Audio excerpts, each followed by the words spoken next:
Good morning, sections 1, 2, and 3. Today is a writing day. It is Tuesday, March 31st, and Mrs. Benora and I are really enjoying reading through your fictional narrative so far.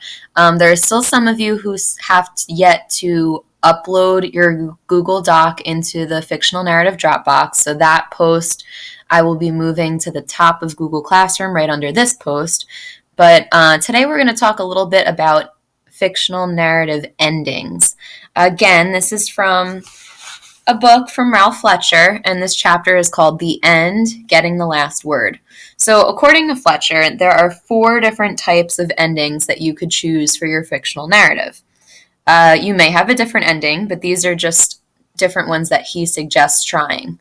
So the first type is a humorous ending. And sometimes it is appropriate to have a funny ending. Some of you already have funny endings to your story if the tone of your story is more playful and just upbeat. And a tip that he gives is to go through your story and put a star next to the funniest part. See if you can save that part for the end. An example he gives for a humorous ending is in a silly poem that he wrote about the subject was water and babies, and it's called Babies. It says, faucets drip, pools cool, springs bubble, babies drool. Seas sparkle, waves crash, streams gurgle, babies splash.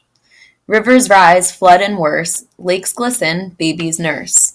Ice melts, cold creaks, hail pelts, babies leak. So he's using the last line of his poem to make you think about babies and what's going on with those babies, which is kind of funny. If humorous isn't fit for your story, you might want to consider a circular ending. Some of you have already included somewhat of a circular ending, and you may not even realize you did. This is when the end of the story takes the reader right back to the beginning again. And a good example of this type of ending is if you give a mouse a cookie. A tip that Fletcher says is try to take a detail or an incident that happened near the start of the story and then refer to it again back at the end of your story.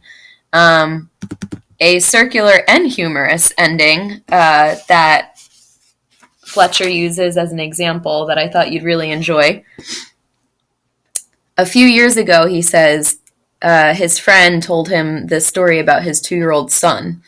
He and his big brother were having a race around the house and slammed hard into the wall in their kitchen. He split his head open, the older boy cried. Not exactly true, but there was a deep gash on his forehead. The father picked up the screaming child and drove to the emergency room at the hospital. 2 hours, 3 stitches, and 1 ice cream cone later, they were all back home again. The house was calm several hours later when the boy's mother came home from work. My God, what happened? She cried when she saw the bandage on his head. Tell Mommy what happened, the father said to the 2-year-old. At this, the boy ran full speed, bang, into the same wall he'd smashed into 5 hours earlier. His head wound reopened, and they had to rush back to the hospital. So again, it started with cutting his head, running into the wall, and then it ended with this 2-year-old showing Mommy what happened by doing the same thing all over again. So that's kind of a combination of humorous and circular. If those don't work, a surprise ending. Shock the reader and make them surprised. Fletcher's tip for this is that you need to plant the seed early in order to make these work. In other words, you might want to hint to what would happen, also known as foreshadowing. We've talked about it as foreshadowing, what will happen later on. So it works a little bit better. And if that doesn't work, you could always try an emotional ending. This is going to pull at the reader's heartstrings. You always hear me say, pull at those heartstrings in class, that a story might pull at my heartstrings. And really all that means is that you're touching me in a way where it's really getting to my heart, my emotions, my feelings.